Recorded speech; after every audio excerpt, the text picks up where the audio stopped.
और आपकी उम्मीदों को पूरा करने की ओर तेजी से बढ़ रहे थे। हमारी सरकार द्वारा एक वर्ष में किए गए कार्यों और जनहित के निर्णयों ने बीजेपी सरकार के 15 वर्षों के झूठ और ध्यान भटकाने के शासन की पोल खोल दी। प्रदेश में हो रहे चौतरफा विकास से डर के बीजेपी ने जन आदेश को नकारते हुए सौदे की सरकार बनाई।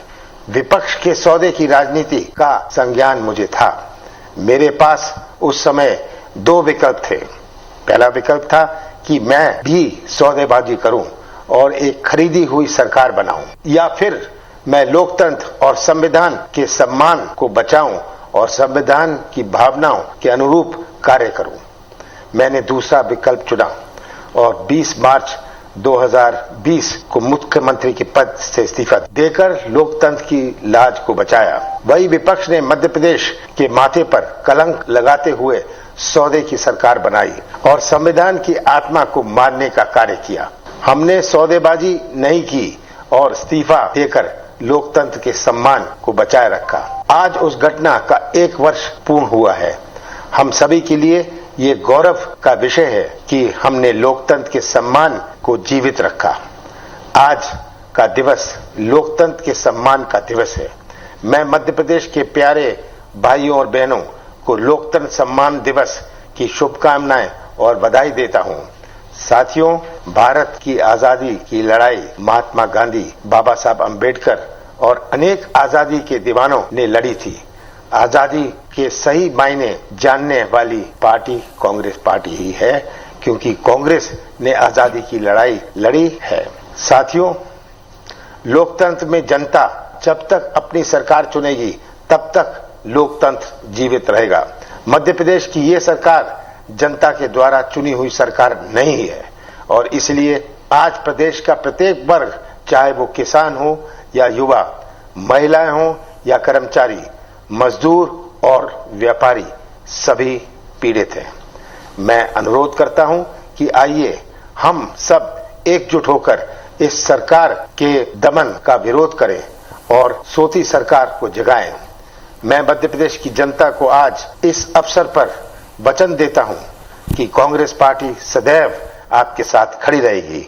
आपके अधिकारों और हितों की रक्षा के लिए हमेशा संघर्षरत है और हमेशा संघर्षरत रहेगी। आपके सहयोग से मध्य प्रदेश में जो विकास कार्य हमने शुरू किए थे, कांग्रेस सरकार बनते ही हम उन विकास कार्यों को पूरा करेंगे। जय हिंद, जय भारत, जय मध्य प्रदेश। कमलनाथ ने जनता को संदेश दिया है कि उन्हें बीजेपी की सौदेबाजी का अंदाजा पहले से ही था, संज्ञान उन्हें था, लेकिन उन्हें अपने पास मौजूद 2 विकल्पों में से एक को चुना, लोकतंत्र का सम्मान। वो अपने संदेश में कह रहे हैं कि पहला विकल्प उनके पास था सौदेबाजी से सरकार बचाने का, दूसरा विकल्प था लोकतंत्र के सम्मान में पद छोड़ने का। उन्होंने दूसरा विकल्प ही मुफीद समझा और साथ ही उन्होंने जनता से कहा कि जितने भी योजनाएं और विकास के कार्य कांग्रेस सरकार में किए जा रहे थे, आने वाले दिनों में जब कांग्रेस सरकार बनेगी तो वो काम कराए जाएंगे। बहरहाल लोकतंत्र सम्मान दिवस के रूप में आज कांग्रेस मना रही है और कमलनाथ ने जनता को ये संदेश दिया है।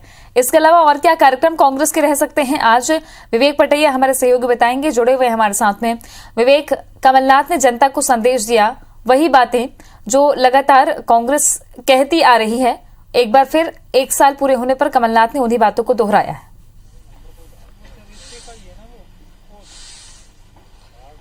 कमलनाथ ने इस्तीफा देते वक्त भी यही बात कही थी कि वो सौदे की राजनीति नहीं करते हैं और सौदेबाजी नहीं करेंगे, वो लोकतंत्र का सम्मान करते हैं और इसलिए वो पद से इस्तीफा दे रहे हैं। आज ठीक 1 साल बाद फिर उन्होंने वही बात दोहराई है कि वो लोकतंत्र का सम्मान करते हैं, सौदेबाजी नहीं करते।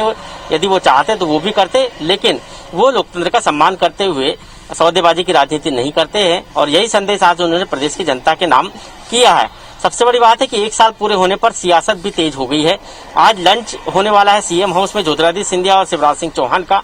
कुछ चुनिंदा लोग इस लंच में शामिल होंगे, जिसमें सिंधिया गुट के भी लोग होंगे और बीजेपी के तमाम नेता भी होंगे। लेकिन सिंधिया और शिवराज सिंह चौहान के लंच के एक तस्वीर होगी, दूसरी तस्वीर कांग्रेस की होगी, जो कांग्रेस आज लोकतंत्र सम्मान दिवस मना रही है। कांग्रेस के नेताओं का साफ कहना है कि कमलनाथ ने लोकतंत्र में विश्वास किया था और इसीलिए उन्होंने इस्तीफा दिया था और लोकतंत्र का सम्मान करते हुए उन्होंने सौदेबाजी नहीं की थी और इसलिए आज लोकतंत्र सम्मान दिवस मना रहे हैं। बीजेपी इसको इस तरह से प्रचारित कर रही है कि आज खुशहाली दिवस है। 15 महीने जो कांग्रेस की सरकार थी उसमें जो कुछ हुआ और उससे जनता को निजात मिली, इसलिए आज खुशहाली दिवस है। लोकेन पारासर बीजेपी के मीडिया प्रभारी, उन्होंने साफ कहा कि आज खुशहाली दिवस मनाया जा रहा है। तो ये दोनों तरफ से वार पलटवार हो रहे हैं, लेकिन एक बात तय है कि मध्य प्रदेश में 1 साल पहले सत्ता परिवर्तन जब हुआ था उसको पूरे 1 साल हो गए। जनता के बीच क्या सुखद हुआ, क्या दुखद हुआ, जनता इसको कितना अच्छे से स्वीकार कर रही है या फिर इस पूरे घटनाक्रम को लेकर जनता क्या सोचती है, ये जनता ही बता सकती है। लेकिन बड़ा सवाल यही है कि मध्य प्रदेश में 1 साल पहले जब सरकार गिरी थी और बीजेपी की सरकार आई थी, उस पूरे घटनाक्रम के पीछे सियासत का सबसे बड़ा जो केंद्र थे वो ज्योतिरादित्य सिंधिया ही थे। यदि ज्योतिरादित्य सिंधिया अपने पूरे खेमे को लेकर भाजपा में शामिल नहीं होते तो भाजपा की सरकार नहीं बनती और कांग्रेस की सरकार नहीं गिनती। और इसीलिए कांग्रेस के तमाम नेताओं के निशाने पर आज भी सिंधिया ही है। लगातार हम देख रहे हैं कि बयानबाजी जो हो रही, चाहे वो राहुल गांधी की तरफ से हुई हो या दिग्विजय सिंह की तरफ से हुई हो, लगातार सिंधिया पर ही अटैक किया जा रहा है। और यही कारण है कि आज भी 1 साल बाद भी कांग्रेस के नेता सिंधिया को ही कोसते नजर आ रहे हैं, सिंधिया को भूल नहीं पा रहे हैं। लेकिन ये देखना होगा कि आज जो लंच पॉलिटिक्स हो रही है, लंच पॉलिटिक्स के बहाने जिस तरह सिंधिया और शिवराज लंच करेंगे और दूसरी तरफ कांग्रेस लोकतंत्र सम्मान दिवस मनाएगी, तो प्रदेश की जनता पर इसकी कितनी छाप पड़ेगी। शुक्रिया आपका विवेक जानकारी के लिए।